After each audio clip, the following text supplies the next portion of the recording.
बिस्मिल्लाहिर्रहमानिर्रहीम। अस्सलाम वालेकुम नाज़रीन, मैं हूँ ज़ुल्करनैन हैदर। आज की अहम ख़बर जो है, एक तो ये है कि जी पीटीआई की जो आखिरी हुकूमत थी गिलगित बल्तिस्तान में, वो भी ख़त्म हो गई है। वो क्यों ख़त्म हुई है उसकी तफसील से आपको आगाह करते हैं।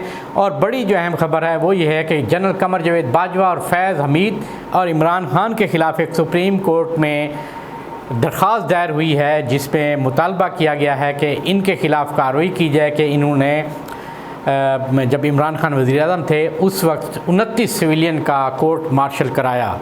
तो उस हवाले से जो है कार्रवाई की दरख्वास्त दी गई है। वो बताते हैं कि जी ये दरख्वास्त जो है कर्नल रिटायर्ड इनाम और रहीम की जानब से दायर की गई है। इस दरख्वास्त में क्या कहा गया है वो आपको बताते हैं। दरख्वास्त में कहा गया है कि जी इमरान खान के बतौर वज़ीर-ए-आज़म दौर में 29 सिविलियन का कोर्ट मार्शल हुआ। इमरान खान के दौर में सिविलियन को गैर कानूनी हिरासत में रख कर फ़ौजी अदालतों से सज़ाएँ दिलवाई गई।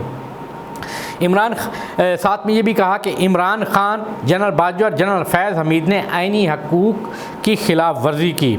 इमरान खान के दौर हुकूमत में सिविलियन के कोर्ट मार्शल और सज़ाओं का गैर आइनी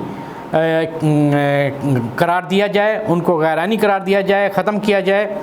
सिविलियन के हकूक़ की खिलाफ वर्जी पर इमरान खान, जनरल कमर जावेद बाजवा, जनरल फैज़ के ख़िलाफ़ फ़ौजदारी कार्रवाई शुरू करने का भी हुक्म दिया जाए। ये सज़ा की गई है। इसके अलावा ये भी कहा गया है कि सिविलियन के कोर्ट मार्शल और सज़ाओं की जो तफसीलात है वो भी जैक ब्रांच से तलब की जाए। सिविलियन के कोर्ट मार्शल के ख़िलाफ़ हाई कोर्ट में ज़ेर इल्तवा मुकदमात की तफसीलात भी पेश की जाएँ। ये सुप्रीम कोर्ट में दरख्वास्त दी गई है और उसमें कहा गया है कि जी उस दौर में 29 सिविलियन को सज़ाएँ दी गई थी, उनके कोर्ट मार्शल हुए थे। यानी कि जो अब बात हो रही है कि जी इस वक्त सुप्रीम कोर्ट में दरख्वास्तें भी दायर हैं। जो लतीफ़ खोसा हैं उन्होंने भी की, साबिक़ चीफ़ जस्टिस हैं उन्होंने भी दरख्वास्त दायर की और एहसन ने भी दरख्वास्त दायर की और उसमें मौक़िफ़ इख्तियार किया कि सिविलियन का आर्मी ट्रायल नहीं हो सकता है।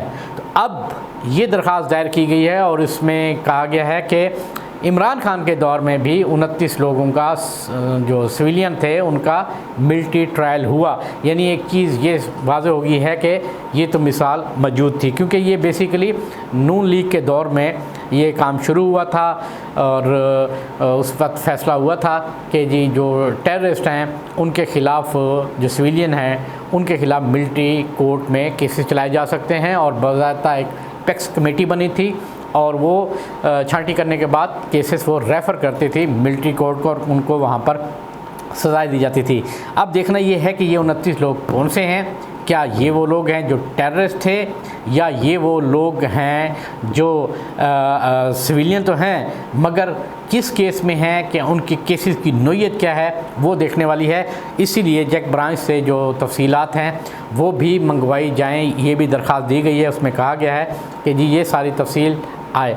यकीनन इस दरख्वास्त का जो पहले से चल रहा है केस उस पे भी असर ज़रूर पड़ेगा, क्योंकि अब जो मौक़िफ़ है एहसन का, लतीफ़ खोसे का, तो उसमें वाज़ेह तौर पे ये जो है लचक पैदा होगी, कमज़ोरी होगी, क्योंकि अब ये चीज़ आ गई है कि जी इमरान खान के दौर में भी 29 लोगों के कोर्ट मार्शल किए गए हैं। लेकिन फिर वही बात आती है जहाँ ये बता रहे हैं कि कोर्ट मार्शल इमरान खान के दौर में भी हुआ, लेकिन वहाँ ये भी कह रहे हैं कि ये इंसानी हकूक़ की ख़िलाफ़ वर्जी की गई है, आइन की ख़िलाफ़ वर्जी की गई है। अब वो सज़ाएँ किस आइन के तहत थी, किस रूल्स के तहत थी, उसकी तफसीलात सामने आएगी जब ये अगर इस पर सुप्रीम कोर्ट हेयरिंग करती है या इस दरख्वास्त को क्लब कर दिया जाता है उस समात के साथ, तो ये चीज़ें मज़ीद खुलेंगी कि ट्रायल जो है वो कैसे हो सकता है, कैसे हुआ, किसने मंजूरी दी, वो सारी चीज़ें सामने आएंगी। तो ये केस और भी अहमियत पकड़ गया है। इसमें जो है अब मज़ीद जो है इसमें अहमियत ये आ जाएगी कि जो मौक़िफ़ था पीटीआई का या जो मौक़िफ़ था एहसन का, उसमें कमज़ोरी वाले तौर पर आ जाएगी कि जी आप ये कहते हैं कि जी ये नहीं होना चाहिए, जबकि आपके ही दौर में ये होता रहा है। अगर उस वक्त खिलाफ वर्जी हुई है तो फिर अब भी जो होगा वो गलत होगा, तो फिर उस वक्त हुआ था वो भी गलत था, तो फिर वो भी कार्रवाई बनती है। अब ये तो डिपेंड करता है सुप्रीम कोर्ट क्या करती है अपने फैसले में। दूसरी जो अहम खबर है वो है जनाब, आखिरी जो पीटीआई की हुकूमत थी गिलगित बल्तिस्तान की, आज उसका भी खात्मा हो गया है। वज़ीर आला गिलगित बल्तिस्तान के ख़िलाफ़ जो चीफ़ कोर्ट है गिलगित बल्तिस्तान, उसमें बीए की जाली डिग्री के हवाले से केस ज़ेर समाअत था। अच्छा, आज ये सुबह से ख़बरें आ रही थी कि जी केस जो है उसकी भी समाअत है और नायल भी हो सकते हैं उस केस में, और दूसरी तरफ वज़ीर आला ने मुशावरत भी शुरू कर दी थी कि असम्बली जो है वो तहलील कर दी जाए। दूसरी तरफ अपोजिशन ने अदम एतमाद की तहरीक भी जमा करवाई थी, 4 लोगों ने उस पर दस्तखत किए थे, वो भी उन्होंने जमा करवा दी थी। यानी खिचड़ी एक बनी हुई थी और सूरत हाल लग रही थी कि अगर नायल नहीं होते तो फिर अदम एतमाद की तहरीक भी आ सकती है, उसका क्या होगा। वो अगर नहीं तो वो कोशिश कर रहे थे कि मैं जो है फ़ौरी तौर पे असम्बली क्यों ना तहलील कर लूँ, लेकिन अभी इस पर मुशावरत जारी थी और उसका नतीजा ये निकला कि चीफ़ कोर्ट गिलगित बल्तिस्तान ने अपना फ़ैसला सुना दिया और फ़ैसला यही सुनाया कि वज़ीर आला गिलगित बल्तिस्तान खालिद खुर्शीद को नाअहल करार दे दिया है। यानी उनकी जो बीए की डिग्री का केस था वो साबित हो गया है कि वो डिग्री जाली थी और उसी बेस पर उनको नाअहल करार दिया गया है।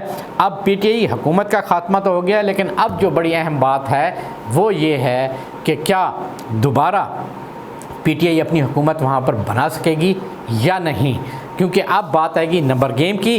पीटीआई का एक नंबर भी कम हो गया है, तो जोड़ तोड़ का सिलसिला भी शुरू होगा।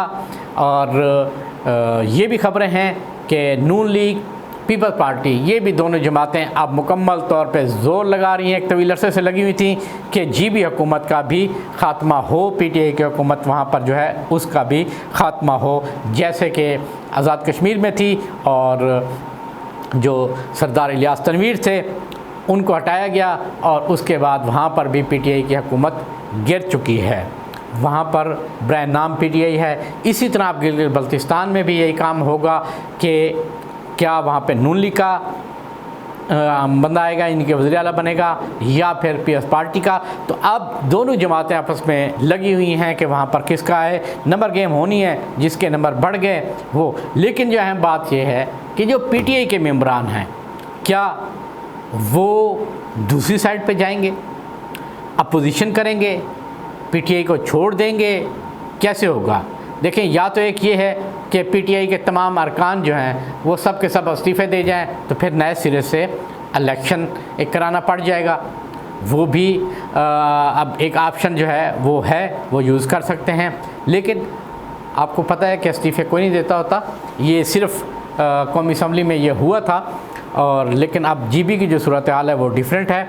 वहाँ पे अब क्योंकि नून लीग और पीएस पार्टी मजबूत होती जा रही है और आज़ाद कश्मीर हो या जीबी हो, तो जो वफाक में जिसकी हुकूमत होती है तो उन इलाकों में, उन सूबों में फिर उन्हीं की ही हुकूमत बनती है। ये बड़ा अहम पॉइंट है। तो इसी वजह से ये सूरत हाल अब और भी दिलचस्प होती जा रही है कि वहाँ पर अब किसकी हुकूमत होगी। जोड़ तोड़ का जो सिलसिला है वो शुरू हो चुका है।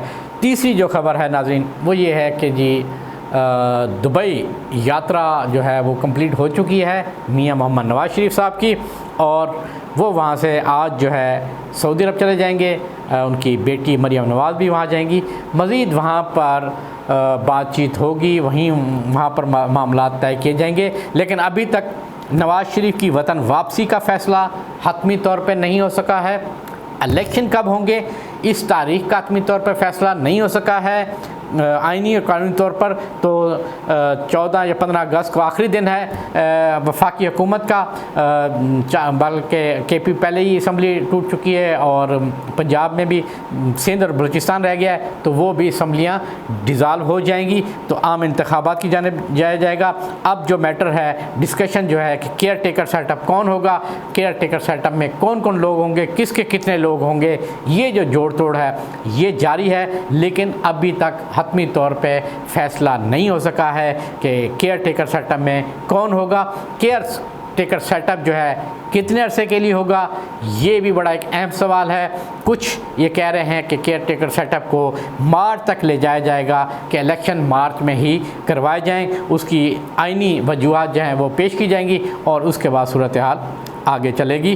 तो डेवलपमेंट जो है वो आइंदा चंद दिनों में मज़ीद ज़्यादा होगी, तो इंशाअल्लाह उस हवाले से भी आपको अपडेट रखेंगे। तब तक के लिए अल्लाह हाफ़िज़।